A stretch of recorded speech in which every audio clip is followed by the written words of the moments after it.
नमस्कार दोस्तों, जय श्री श्याम। काफी निवेशक का ये कहना है कि सर म्यूचुअल फंड में निवेश कर रखा है, हमारा पोर्टफोलियो है बिल्कुल नेगेटिव हो चुका है, तो सर यहाँ से हमको निकल जाना चाहिए या कंटिन्यू रखना चाहिए। बिकॉज अगर मार्केट की बात करें तो कल का मार्केट भी पॉजिटिव था और आज का मार्केट देखे तो वो भी आपको पॉजिटिव वैल्यू दिला रहा है। तो क्या सर यहाँ से मार्केट पॉजिटिव जाएगा? तो देखो यहाँ पे पॉजिटिव और नेगेटिव की बात को साइड में रखते हुए यहाँ पे हम ये बात करेंगे कि अगर बाजार में बड़ा से बड़ा आपको करेक्शन देखने को मिले, बड़ी से बड़ी गिरावट देखने को मिले, तो टोटल आपका जो पैसा है वो कितने टाइम पीरियड में रिकवर हो जाएगा। और म्यूचुअल फंड में आपने सुना होगा कि म्यूचुअल फंड का जो निवेश है, मैं भी आपको बोलता रहता हूं कि लॉन्ग टर्म का निवेश है, लॉन्ग टर्म के लिए निवेश करो जिससे आपको कंपाउंडिंग भी यहाँ पे अच्छी खासी देखने को मिले। अगर मिनिमम निवेश करना है तो 7 साल के लिए निवेश करो जिससे आपकी जो कंपाउंडिंग है और जो आपकी वेल्थ है अच्छी खासी क्रिएट हो सके। अब ऐसा क्यों बोला जाता है, सारे ही सवाल का जवाब आज की वीडियो में आपको मिलने वाला है। तो चलिए शुरू करते हैं आज की हमारी वीडियो को। अब यहाँ पे देखो, सबसे पहले हम बात करेंगे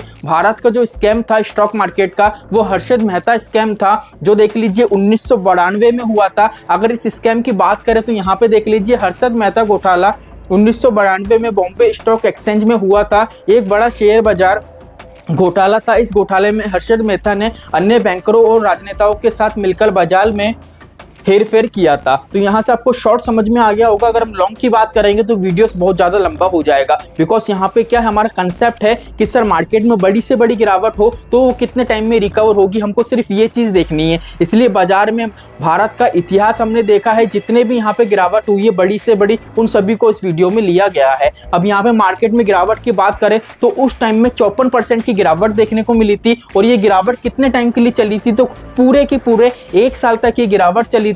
और मार्केट में इसको रिकवर होने के लिए 2 साल 4 महीने टोटल लग गए थे। मतलब यहाँ पे देखें तो 1 साल की गिरावट और उसको रिकवर होने में 2 साल 4 महीने लग गए। तो यहाँ पे इसलिए बोला जाता है कि म्यूचुअल फंड में लॉन्ग टर्म के लिए निवेश करो। बिकॉज क्या होगा, शॉर्ट टर्म की जो गिरावट है ना, वो 1 महीने 2 महीने 3 महीने, यहाँ पे 1 साल है। अभी आगे आप देखोगे ना तो वहां पे 2-2 साल की गिरावट देखेगी, जिससे आपको पता पड़ेगा कि भैया म्यूचुअल फंड में 1 साल 2 साल के लिए निवेश करना थोड़ा रिस्की हो सकता है। सेकेंड, यहाँ पे देख लीजिए गिरावट है .com बबल। अब .com बबल की बात करें तो देख लीजिए .com बबल, इसे इंटरनेट बबल के नाम से भी जाना जाता है। इसके दौरान इंटरनेट स्टार्टअप में पैसा लगाना उम्मीद है कि एक ही दिन में लाभदायक बन सके। मतलब ऐसी कंपनीज में पैसा लगाया जाता है जिनका स्टार्टअप होता है इंटरनेट की, और वहां पे टारगेट यही रहता है कि एक ही दिन में हम अच्छा से अच्छा प्रॉफिट अर्न कर रहे हैं। अब यहाँ पे गिरावट की बात करें तो 56% की गिरावट हुई थी। कितने टाइम पीरियड के लिए नेगेटिव वैल्यू दिखी थी, गिरावट चली थी? तो 1 साल 7 महीने के लिए कंटिन्यू गिरावट हमको मार्केट में देखने को मिली थी। और यहाँ पे टोटल रिकवरी में कितना टाइम लगा था? 2 साल 3 महीने टोटल रिकवरी को मार्केट ने टाइम लिया था। तो इसलिए बोला जाता है म्यूचुअल फंड में लॉन्ग टर्म के लिए निवेश करो। जैसे देखो 1 साल 7 महीने की, अब आपका टारगेट ही 3 साल का है तो 2 साल तो आपकी ये खराब हो गए। और नॉर्मल सी बात है, मार्केट ने रिकवर होने में 2 साल 3 महीने लिए, तो नॉर्मल सी बात है आपने अगर 5 लाख भी निवेश करा होगा ना, तो वहां से रिटर्न तो छोड़ो, प्रिंसिपल वैल्यू खराब हो जाती। इसीलिए मिनिमम टारगेट रखो कि 7 साल के लिए निवेश करना है। लॉन्ग टर्म के कोई लिमिट नहीं है, 30 साल 40 साल 50 साल जितना निवेश करना चाहो उतना निवेश कर सकते हो। यहाँ पे देख लीजिए नेक्स्ट हमारा करेक्शन है फाइनेंशियल क्रैश। अब यहाँ पे क्या होता है, देखो एक चीज बताऊं, जब भी किसी भी कंट्री की कंपनीज है वो अच्छा खासा परफॉर्म नहीं करती हैं, जैसे एफएमजीसी सेक्टर वगैरह हैं, गवर्नमेंट इनको सपोर्ट नहीं करती है, तो यहाँ पे भारी गिरावट देखने को मिलती है। जैसे अभी के टाइम में बात करें तो कंपनीज के जो तिमाही के नतीजे हैं वो कुछ सही नहीं आए थे,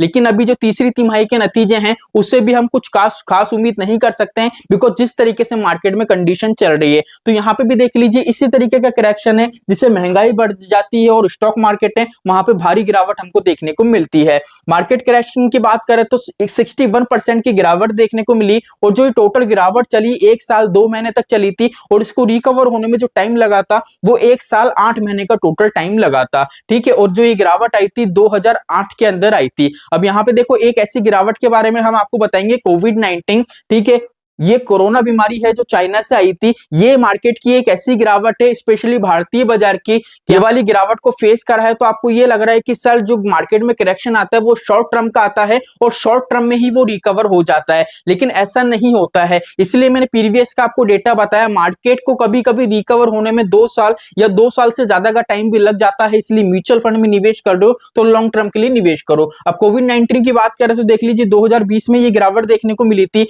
टोटल 25% की गिरावट देखने को मिली थी। प्रीवियस में हमने जितनी भी गिरावट देखी है ना, उससे वैसी गिरावट ये नहीं थी, बल्कि यहाँ पे लॉकडाउन वाली कंडीशन बन गई थी, सारे कामकाज बंद हो गए थे, फिर भी अगर हम देखें तो यहाँ पे इतनी गिरावट देखने को नहीं मिली थी। ठीक है, अगर यहाँ पे बात करें गिरावट कितने टाइम के लिए चली थी, तो 2 महीने के लिए गिरावट चली थी, और यहाँ पे रिकवरी का टाइम देखें तो 8 महीने के अंदर टोटल जो मार्केट है वो रिकवर हो गया था। तो यहाँ से बस आपको यही पता पड़ेगा कि म्यूचुअल फंड में अगर निवेश कर रहे हो तो टारगेट यही रखो कि 1 साल 2 साल 3 साल के लिए मत करो, मिनिमम 7 साल के लिए निवेश करो, जिससे कंपाउंडिंग भी आपकी क्या है वर्क करे, और म्यूचुअल फंड से आप फ्यूचर में अच्छी खासी वेल्थ क्रिएट कर सको। चलिए आज के लिए इतना ही, मिलते हमारी नेक्स्ट वीडियो में। जय श्री श्याम दोस्तों, जय श्री राधे।